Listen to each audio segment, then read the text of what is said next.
Hey everybody, this is Sean Robinson. I'm Carson Grubaugh. Welcome to Living the Line Reacts. And Carson, I have to tell you, I think there's a wild storm developing outside my window. Oh man, that has me pretty excited because if that means what I think it means, we're going to talk about the artist that is the reason I'm a professional artist, the reason that I proclaimed I was, other than the Ninja Turtles, Right. kind of the guy I chased after and wanted to work for many, many, many years, Mr. Jim Lee himself, talking with his relative Stan. Oh my gosh. Right, yeah, Jim and Stan, brothers from another mother.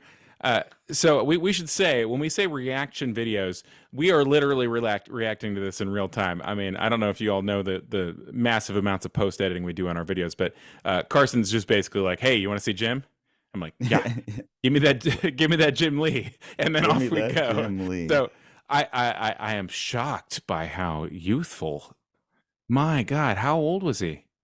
I don't know. I mean, they were all super young. I mean, I think Liefeld started when he was 16 or 17, something like that. And Jim, he went to medical school, if I remember correct. So he would have been in his early 20s, probably. Yeah, and this is from a VHS tape series called The Comic Book Greats, all interviewed by Stan Lee. I have not seen very much of this or any at all, but it was essentially a follow up, promotional follow up to the Harlan Ellison comic greats from, many years prior to that, which actually had, a wider range of people. This is mostly superhero people, and ends up Well, being a image promotion prior to image coming out, right? yeah, they and you could like I'm really curious because I feel like Rob handled the banner with Stan in that one that we watched pretty well. It Very will heavy be banter. interesting. It will be interesting to see how, because my impression of Jim Lee's character is like different than Rob's, and it'll be interesting to see how he handles it if Stan Lee starts being like, "Oh, I own that," and those kinds of things. Especially because they must have all known that they were going to bounce at this point, or had Yeah. already bounced. They must have not formed Image yet for this No, to but I be think that they were happening. talking about it. Yeah. Well, let's Yeah, see it. Let's roll the tape. Like for instance, you're right. I should get to this. I'll just go in and I'll just go. Okay, I'll just draw a couple hands. straight to ink. Drawing with the Sharpie. I only have Yeah. 2 fingers. It'll save me a little time here. Got a good lot of markers up there. And then, Only two fingers, eh? yeah, Okay. well, a lot of characters have 2 fingers. You make them look so good, the two fingers look right. right, and then I go. Okay, I'm But done. you lie to us, that's only one hand. Oh, you're right. Right. Well, then I'll do that. For the and then purpose I'll of the fit. filming, they're drawing with markers. Obviously, Lee is not going to produce finished artwork, direct to marker sketches, but this is going to give us hopefully insight into his development, image I think development. he actually would ink with markers when he inked himself. That was his Interesting. his go-to. Like if you look at the X-Men cards and stuff he did, the ones that he inked, and even in that X-Men artist edition that we looked at a long time ago, you Uh-huh. can tell when he's inking himself because they faded. He was working with like pigment markers or Sharpies or Yeah, something. well, which will turn brown, by the way. Yeah, No, and you can tell when other people are inking because it's ink, not this yeah, stuff. right. Just these are things that you'll use later when you do a finished page, and just like little bits to practice on. So he's Practice just your doing warm-ups foreshortening. then. Right. Say this is the guy's. Foreshortening, that's when it's coming right toward the reader, right? Exactly. The illusion of depth. Stan had read his own book, How to Draw the Marvel Way. Actually, that was Ramita. Was that Ramita Yeah, wrote that Ramita. book? Yeah. Plane His name, Stan's name is bigger on the cover, I'm sure. and, do that kind of thing. Or These are just rough warm-up sketches, right, huh? right. Just to get comfortable with the materials again. So you know that you haven't forgotten how to draw, because that is a fear among a lot of artists. Is like you wake up in the day and go, I've forgotten how to do it. I Cause mean, you might wake up one morning, my God, I can't draw anymore? something like that, yeah. I mean, because really, you don't know why you can draw better than the next guy, or whatever. So, But yeah, I I'll do just go in know there and I'm I'll just more practice some of the popular. things I do, like eyes and eyebrows and hands. And And then you gain the confidence. You say, hey, I can still draw. yeah, you warm up and you prime the pump. That's what they say. And that way, when you get down to the finished piece, you're not as stiff. The characters have a little more life to them. of the drawings. I wanted to ask you that. Do you find the drawing, there's a rhythm to it, and sometimes you just feel the rhythm? Definitely, of getting that definitely. artwork I down? think the most successful comic book artwork displays rhythm, because a lot of new kids, when they're starting out or whatever, there's a lot of stiffness in their drawings, and it's because they don't have the ability to do gesture drawings yet. And the gesture Look drawings, at that pen hold. You trying better, to use, capture you better use that dark one, because Yeah, he switched his grip. Yeah, he's got this super light grip, side with the pencil, or the graphite dispenser, and immediately chastised by Stan for not performing for the camera. But don't use that actual pencil. Ain't gonna show up on the film. What are you doing, Jim? Yeah. But yeah, that touch right there. I mean, that's something else. So art school background, like just good tool Yeah, I'm not use. sure. Like I said, I'm pretty sure he went to medical school. That was his training beforehand. He was going to be a doctor. But he knows the term gesture drawing, and he's really right. And I was having this conversation with a student the other day, is when you're copying people's work, like we must have done when we were kids as well, you just see it in its finished state, and you're Right. going straight to the finished state. And I showed that kid some videos of the manga that he was copying, drawing, and him seeing how loose and fast they drew, and then being able to go back and be like, look at how he did that all in one stroke, and look how you had to sit there with the pen and color it in to get the line weight changes. And it was like, oh, so this is revelatory stuff for people who have never drawn, or Right. never watched a pro draw. Sure. And it's surprising that with YouTube there's still a lot of kids that just don't see this stuff. So Right. that doesn't show to the camera, I think. Oh, well, this is what I would want kids to do is just something real quick like this. doesn't which show to is- the it's a camera, gesture, Jim. It's a movement. It's very abstract, okay? And then I would use that gesture in my final drawing, trying to capture that movement in that figure. And the way I approach it is I look at their chest, and their chest cavity has a certain shape. That's the socket for the shoulder there. And then their pelvis has a certain shape. Socket and the pelvis. Medical. Right? Yeah.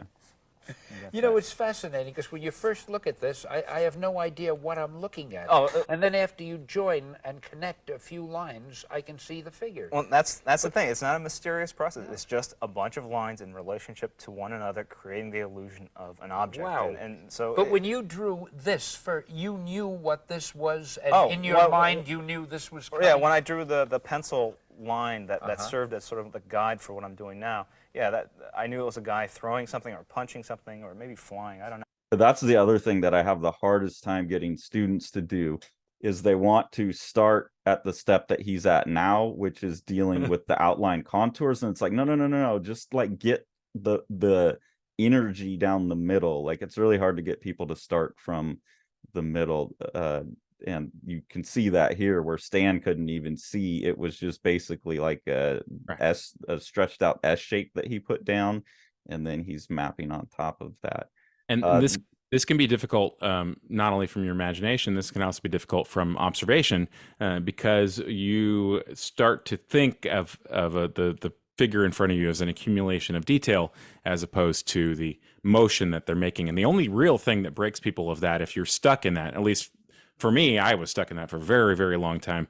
The thing that broke me out of it was having to do drawings that took place only within a 15-second window or a 10-second window. And you start to get that, oh shit, I need to get the entire thing in there. Here I go.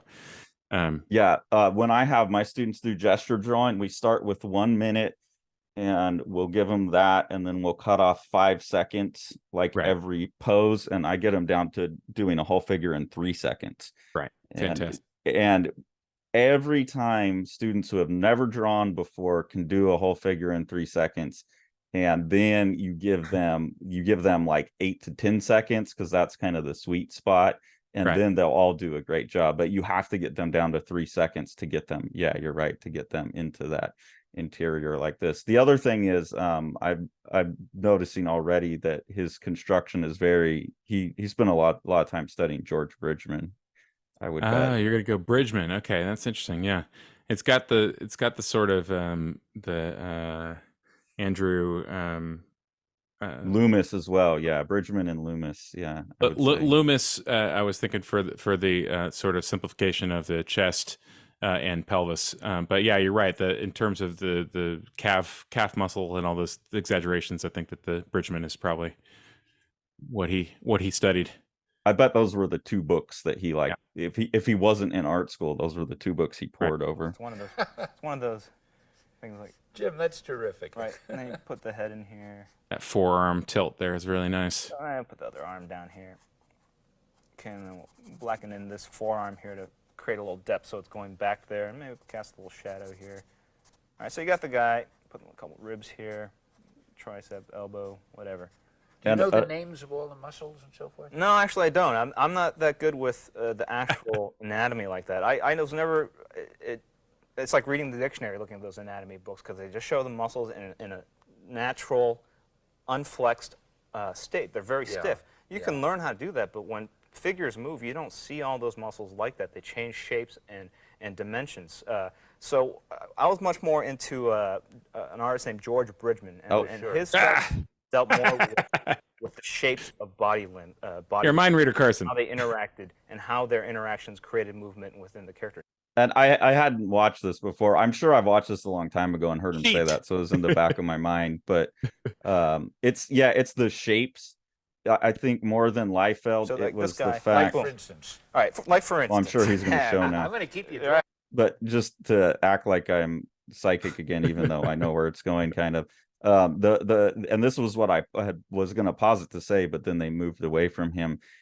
This is something else I have a hard time getting students to do, is they're so focused on outline, which makes sense. We're edge detectors. That's how we navigate the world efficiently. But they ignore surface. And so him making these lines to just split the form into like back and side to make it a little bit more three-dimensional for his own brain to build on top of is something really important. Or even like this overlap here. This I know he hadn't done it yet, but that's a very Bridgman, like abstracting into simple shapes.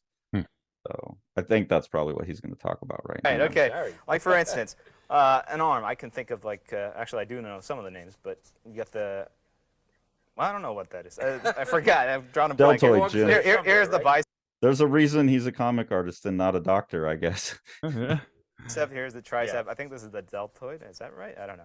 Then you got the forearm muscles here, and I've separated everything. And these are the shapes. And if you had to do one of those like computer design grids or something, you can sort of see what the shape. This is more like the biceps, more like.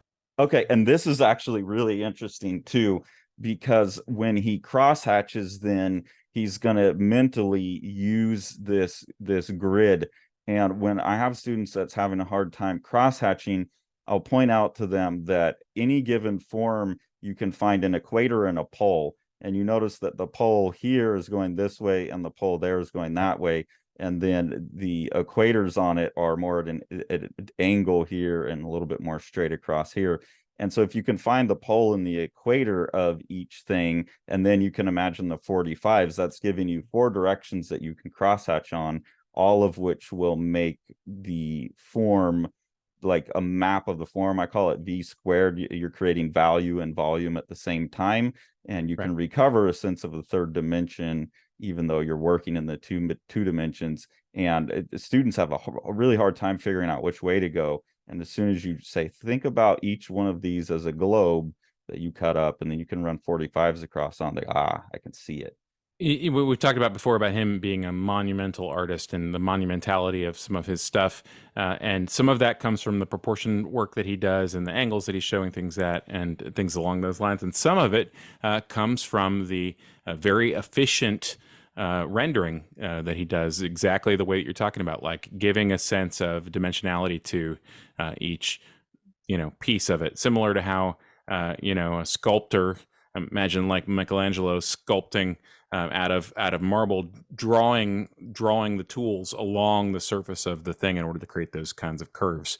When you put in those kinds of hatching, like he's mentally planning for here, along the way in the configuration that you're suggesting, you are giving that dimensionality through it.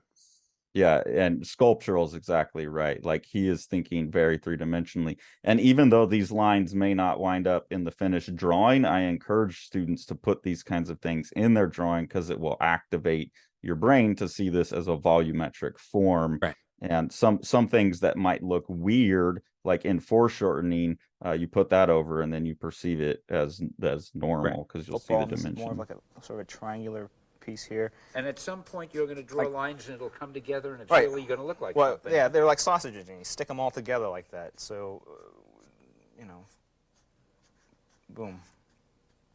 That would be. So when arm. you're drawing this, are you thinking this? Oh, all the time. I think I see the. I see, even though I don't have these grid lines, I see this shape as having a volume like that, and this having a volume like that. And it's very easy that way. Once you know the shapes and volumes, you can put them all together, and you can do the complex foreshortening. Because, for example, if you had like a soft. You could tell that I grew up wanting to be Jim Lee because, like, he's the one guy where I tell you exactly what he's doing. You really This are is psychic. No, it's just like Are you watching this 15 seconds in advance of us? as I grew up as a kid, I learned all these things by copying him, but I didn't know what they were. And then as I went into teaching and had to describe them, you know, I've come up with ways of describing them. But it must have been in my DNA, you know, just seeing this kind of stuff. And then you had a, I don't know, round shape like this, and maybe like a cone shape like this, and a triangular thing like that. If you kind of stack these on top of each other and do an upshot of that, you can draw an upshot of anything, I mean, a human figure, because basically the human figure is a series of different shapes like these put together. So let's put these all together and we'll do an upshot. So we'll see mostly the saucer from the bottom. We'll see a little bit of this, you know, draw through. Cameraman's like that, everybody. And then that cone up there, and then the triangle on top. And create a little depth like that, right? So now, if you can do that, you can do like a human face in perspective. I could do the Mona Lisa once I get that. You know, you find that. All right, Stan. Wonder for the head. And Do anything. And whatever. And Now you're looking up at that face. This is under the chin, right? right. Kind of a. Just want to Proto Jim Lee what a Superman right wizard there. I am. All right, so you got that going. Give him some hair. Nope, ruined it. To me, I see the triangular shape of this nose, and the structure of the cheekbones, like that, and the cylinder shape of the whole head, and how the ears stick out here, and the cylinder shape of the neck. All right, so if you can do something like this, I think it's a little more complex, but it's the same kind of ideas, and that way I can draw a head looking down on it, you know, because you have the nose just stick out like that. Real subtle edit there. I wonder what they cut out. I can do it from the side, any angle I choose, down on it. Right, and to me, I see the triangular shape of this nose, and the structure of the cheekbones, like that, and the cylinder shape of the whole head, and how the ears stick out here, and the cylinder shape of the neck. Right, so if you can do something like this, I think it's a little more complex, but it's the same kind of ideas, and that way I can draw a head looking down on it, you know, because you have the nose just stick out like that.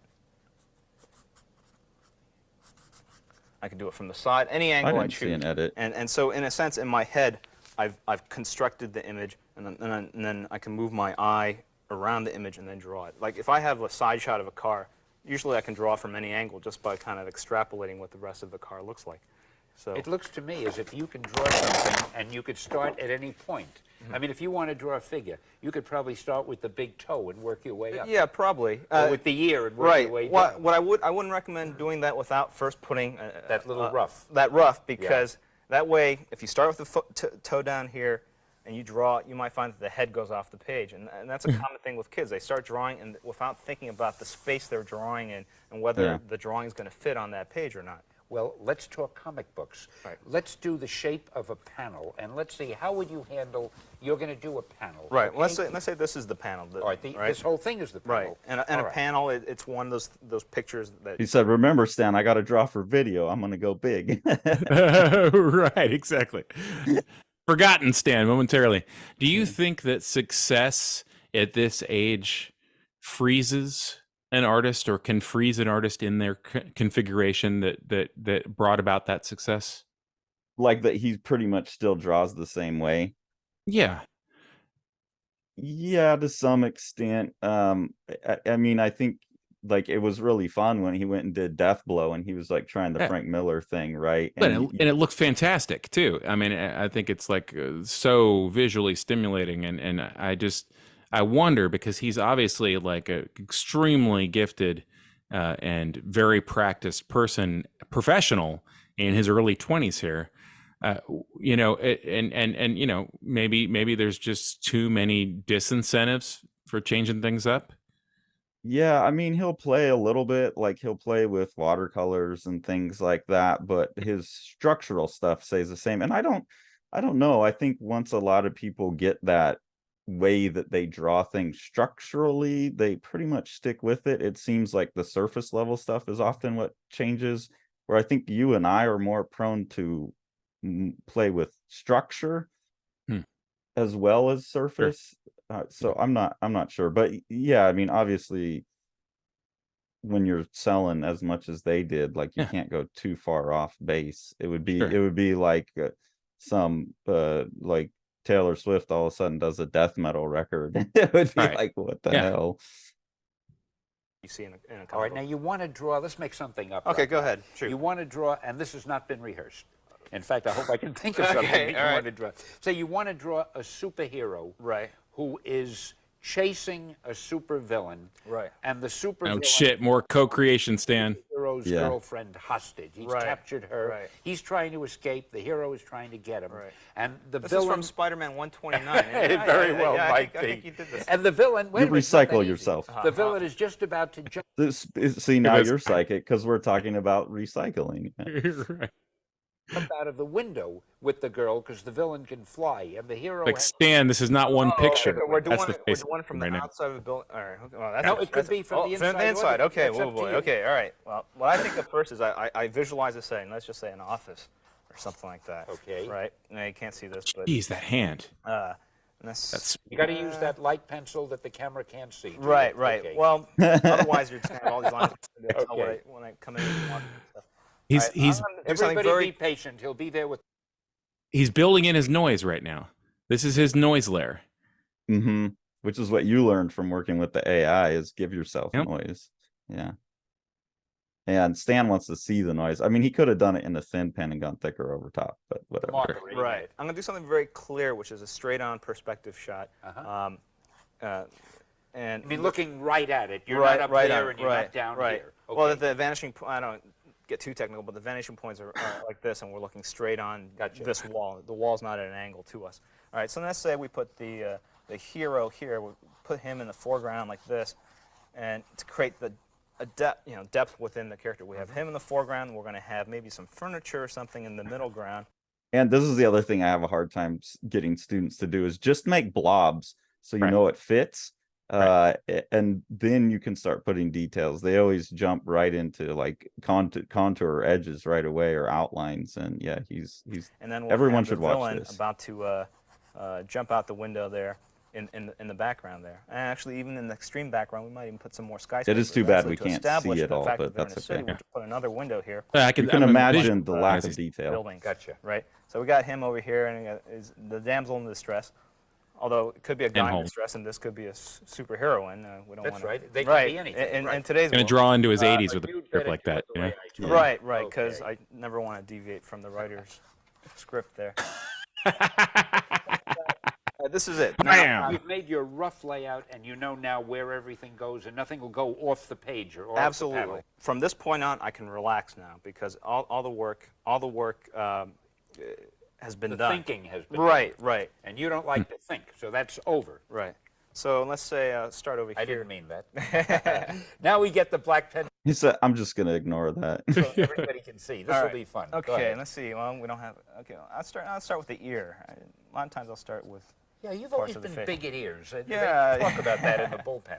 All right. All right, and that's the muscle of his neck there, and then okay. This In is the hero bullpen. who's Right. in the foreground. Right, he's got a big manly chin. Oh, is here, he ever? Yeah. And maybe we'll put like some lines. That's a shorthand for like I'm He's tense and excited. He's tense. He's worried. Whatever. We'll give him some hair here. If it were an idea, there'd be a light bulb over his head. Absolutely. Okay, I'll give him some hair. It's funny, even with that short sketch, he looks powerful and somewhat handsome. I'll give him even as rough as it is. I'll give him Just like me, just like me.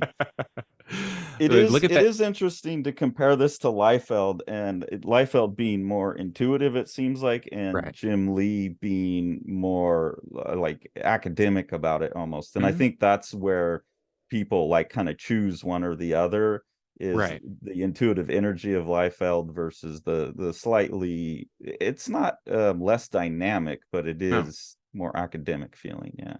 Yeah, well, I mean, and the monumentality definitely comes from that sort of like, I mean, I think academic is fair. You know, I didn't mean the Michelangelo comparison spuriously. You know, I mean, I think that it's, you know, that there's a pull there. There's a sense of classical train rather than Liefeld almost. I mean, he really does seem like he was obviously doing very professional stuff, like with the measurements and whatnot. But even that happened so quick. It was like I don't know that Liefeld could have told you that he did that little proportional measurement. Yeah, whereas Jim Lee seems like he could tell you everything that he's doing. real thick neck and pretty much the I guess Roman features, which is sort of a bigger brow.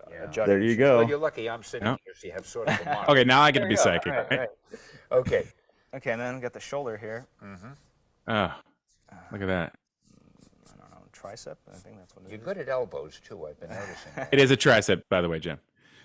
You know, you make it look so easy. That's the thing that really is amazing. Actually, it comes with practice. You know, I've drawn this a lot. I mean, hundreds of times. I guess. Not this one picture. No, but this kind of angle. I know. You know, every time I do a new shot, it takes a little more time. But generally, after the amount of work we do is very labor intensive. So after a while, you find that you've just drawn everything. You know.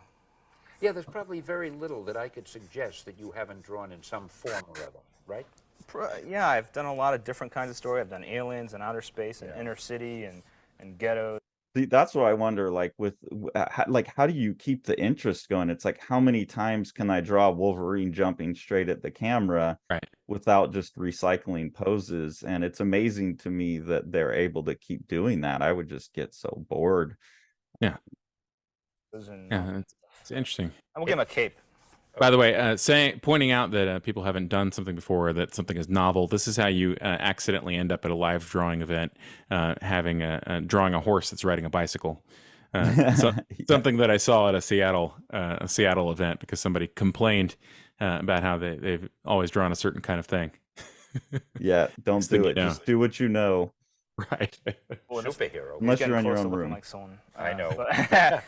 We'll give him a glove. There we go. All right. All right. And then now maybe he's not Superman anymore, right? Now you can mention it. It's all right, as long as it isn't him. Right. And then we'll put like a diamond thing that's just a design element or something like that. And then maybe a little render. Pouch, Jim. A pouch. I'll put some back muscles in here, and then maybe a belt. Like curved those quick hatch marks there. Yeah, because he has. Sorry, go ahead. No, just delineating the curve of the muscle with those hatch marks there. But he has that mental map, and he even said he has that mental map of there's the poles, there's the equators, and then these run at 45s. Yep. And you can always know where you need to put your lines if you have that mental map. Right. I've always been good at drawing belts because apparently it's just 2 lines. That's right. But what I see with that is there's a cylinder here. There's like a disc. Like you were talking before, everything is a basic shape. Right. And I've all these muscles here. All these muscles here have of which you don't know the names of. No, well, the arm ones are pretty simple. You know, those are the ones that hurt. When you said in tibia PE. earlier, that really Tibia? impressed me. Well, Did you I? said something like that, like tricep or something. Tricep, right? You can see what an expert I Right, am. but like the back muscles, I have no idea what they do. But I'm not one of these guys that's a real stickler that you have to put every muscle in there. I think the most important thing is the shape of the form, the shape of an arm, the shape of these various things, and how they interact with one another. Okay. Look at how far forward he's leaning when he's working here. That might just be like, I think they're coming into a studio that's not theirs. But yeah, I mean, he could have scooted himself more forward. Right. his hand here, right? Could you do me a favor? pretty- Could you give him a little beard, even though he's a hero? Well, maybe Just so that in no way does he Let's go to any character that we may be familiar with. right, right. Well, you know what? I'll tell you what. We'll put a little stubble here. worried about getting sued. Stubble. That's great. Oh, Stan. Now he looks villainous, but that's okay because today's heroes, You many. just can't help it, like either. That's compulsive. Is kind of it's a bit patter. ick to watch, but Well, I mean, yeah, it's interesting. He comes from the time period that he comes from. You know, it's amazing to think about how different the world was. But I mean, patter and that kind of thing is like a showman's technique. You know, yeah, who knows where in particular he got that from? Whether he's going and watching like Borch Belt comedians or, you know, live you know, who knows?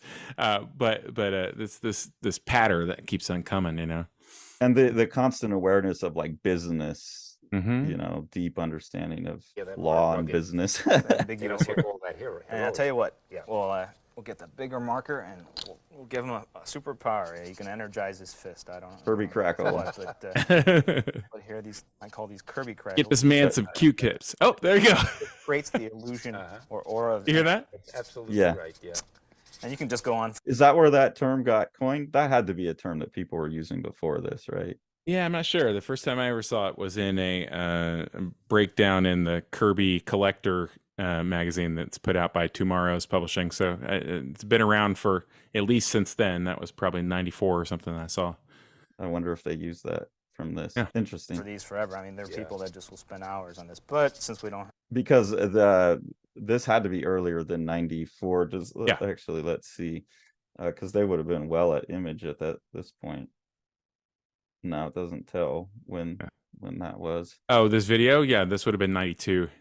Okay. have ours, and that's the shorthand here. And to make it seem like there is some movement where he's coming forward, Yeah. I'm going to have this sort of trail back.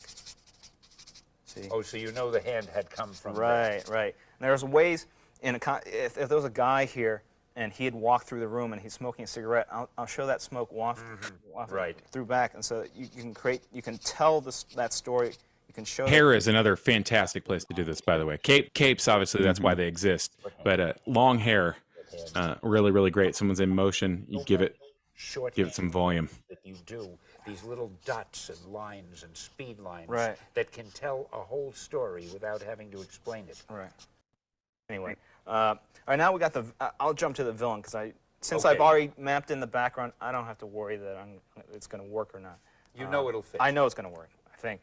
So okay, we'll give the evil guy a villain, the villain a cape too. That way I don't have to draw as much of him. And, That's right. The cape hides a lot of the body. You got it. Smart. Right, and you know what? I think I'll even have the cape. Not that I would recommend kids to do this, right? But you know, make it move like that. And from this Yeah. comes 8 It's million carrying through that same thing. sales, Yeah. right? Well, there are a lot of people that helped. You know, Chris Claremont, the writer, and the whole Marvel marketing machine. You know, Marvel's very successful in the comics marketplace. They know what they're doing. You get your payoff later. Right. Now this is the villain who's got the girl, Right. And you know what? We're going to give him a lot of armor. because he is one powerful villain. Right, gauntlet, and we'll give him. It's really interesting. Like they all know what's about to come, Right. and Stan doesn't. And like I don't know, just as a historical document, Yeah. like leading up to the Image, this is very funny. A couple spikes here to give the impression a little Oh, fearsome. spikes! He's got his spikes. And What's the time? could cheat here and just give him a big bubble for a head or something. But All the hatching is going to end up Okay, being right, spiked. Not with millions of people watching this right. tape. Okay. Since it's a smaller drawing, I'll have to go to a finer pen here to do the detail on this. Stan said, "Don't you dare just draw a bubble." But let's do that. And because we're in the '90s and it's a little hipper, we'll give him a ponytail. And the thing, what I really think makes for successful comics is pushing things to the extreme, like taking it over the top, taking things to the logical extreme. If there's a villain, he's got a ponytail. That hair should be blown in the wind, you know, and it Absolutely should right. be Your longer hair. than Damn, we know what we're talking about, Sean. My goodness. Possible or sanitarily possible.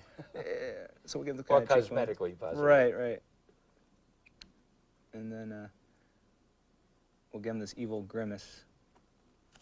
I hope the camera can catch that. I hope that's really coming along beautifully. Kind of. Okay. Such a worrier, Stan. Now, in comics, when you draw, even though the book And you can see his face. He's like looking irritated and exhausted. Like, God, just let me draw. are in color, you draw in black and white, right? Right. All our artists work in black and white, and then the color is done later Right. by someone else, usually by someone else. And because he's a villain, we'll give him a mask or something like that. Yep, I'm drawing in black and white. All right, Stan. Okay, back to my mask. That's another So bit that of no one will shorthand. know. Right. You know they're a That's villain. right. Unless it's a hero with a mask, then you totally confuse the reader. Okay. And villains also have big thighs, huh? Big thighs, big boots, Huge boots. Makes them powerful, big egos. right? That's why they. He's like, damn, I made that leg too big. I'll call it a huge boot. Sounds good. to me. That's your psychological training. That's coming right. in That's there, right. Absolutely. Okay. All right. Now we got the damsel in distress Oh here. yeah, I'm waiting to see her. And let's say she's the Press secretary. down hard enough so that everybody can see her. Right. We're waiting for her. God, Stan. Stan. Secretary of this guy, whose secret identity, I guess, he's a businessman, and this is his secretary. And He he's- looks like your typical businessman. That's right. And no doubt and about he's, that. And he's Right about those marks that he made. Look at those marker lines with those little You're those not character like squared off tickies on the back. That is you're absolutely right. He inked himself with a Sharpie. Yeah, that was pretty.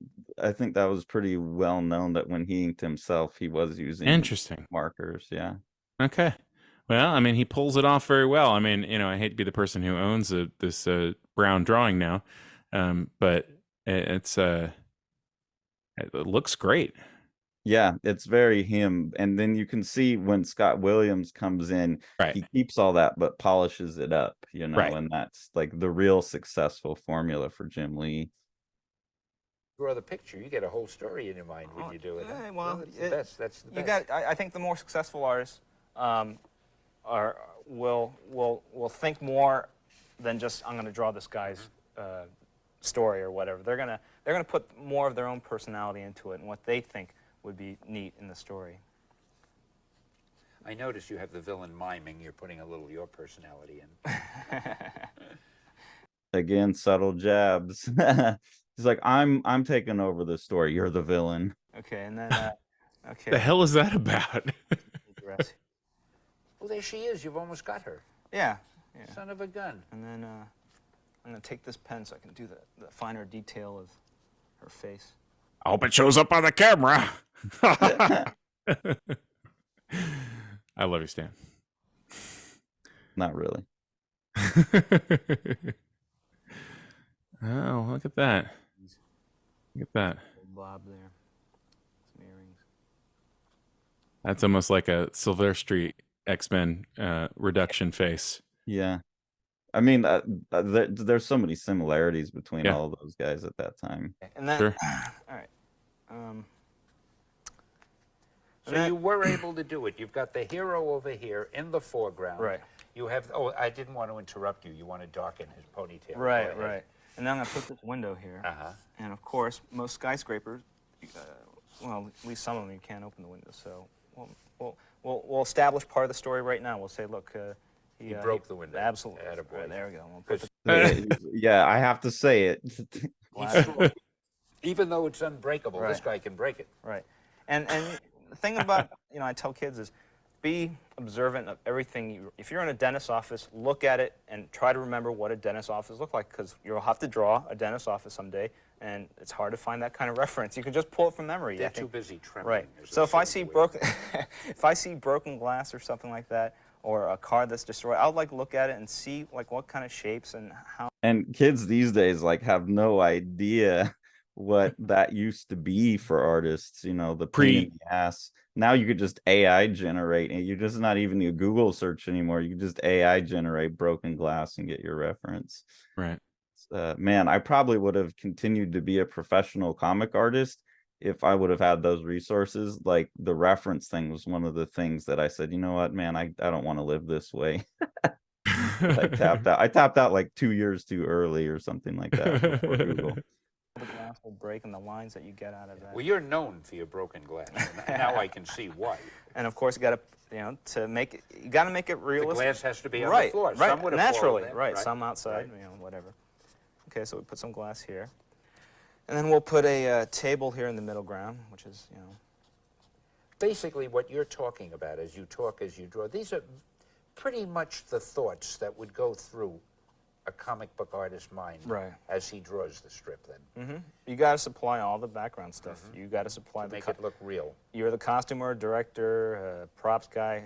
You have an unlimited budget. You just have time constraints. That's great. what it comes down to. Now, let me ask you, talking about making things look real, what do you think makes, there are so many comics, some do better than others. What makes a successful comic? What's the difference? Give me the formula, Jim. It's putting the thought and care into it. A lot of people just want to draw heroes, or they just want to draw women, and they'll slough off on the backgrounds, or slough off on the storytelling, and you got to care about every aspect. It's all gotta be good. Yeah, and I think all the guys that are very successful at it are the ones that have the passion to put the time in on every aspect of it. To the broken glass on the ground, and if I in the next panel I do a reverse shot of this, I'm going to make sure the backgrounds are as close as I can get to it. You just don't want to be sloppy with it, and you want to have that. Oh, tangent right on the chin though. Watch it, Jim. Careful. If he had time, he would move that down further or move it up higher, I'm sure. Yeah. Be interesting also, I think, if we could grab another sheet of board now. Sure. Although I know you want to show off and how you no, draw skyscrapers Well, in the background. Well, let me hear your idea first, and then I'll stop. It would be cute if you could draw two little panels. Right. One, what you might call the right way, and the other the wrong way.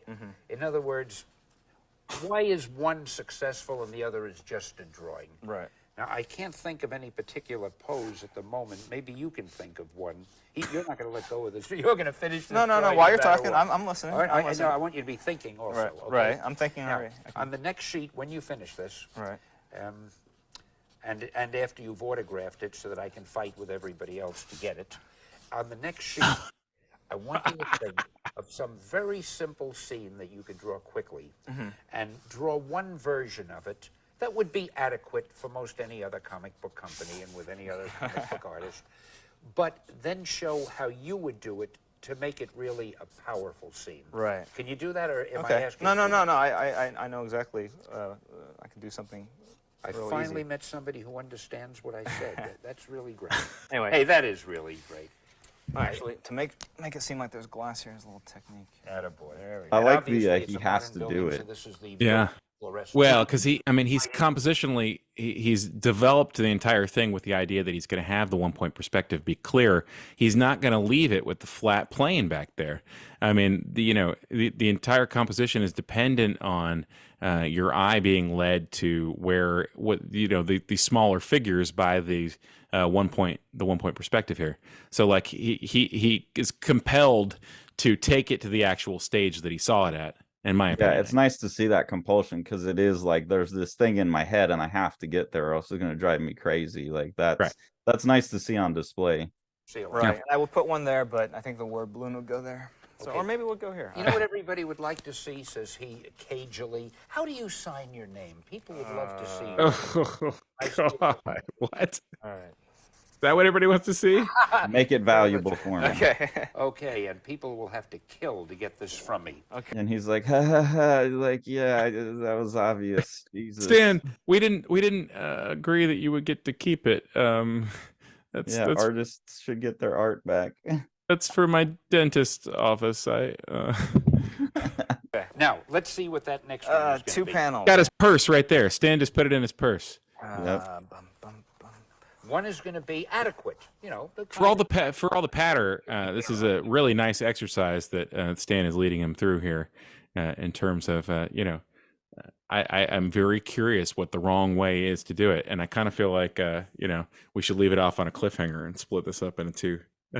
Oh yeah, I was gonna say that I felt like we were coming to the end of the video, but I'm also like, oh, I want to see this now. So yes, we will be back to see what the right way and the wrong way is. That's a great idea. The Right Way and the Wrong Way with Jim Lee of 1992. And obnoxious Stan Lee. The Exile by Eric Creek is a gorgeously illustrated Viking saga of revenge. Eric Creek calls it his Viking Western. It's about a guy who's been away on the warpath and is returning home to some family troubles that have to be resolved. And this is told in just this amazing, like, kind of 3-color art style that looks like old woodblock cuts or something. It's absolutely gorgeous book that you've got to pick up.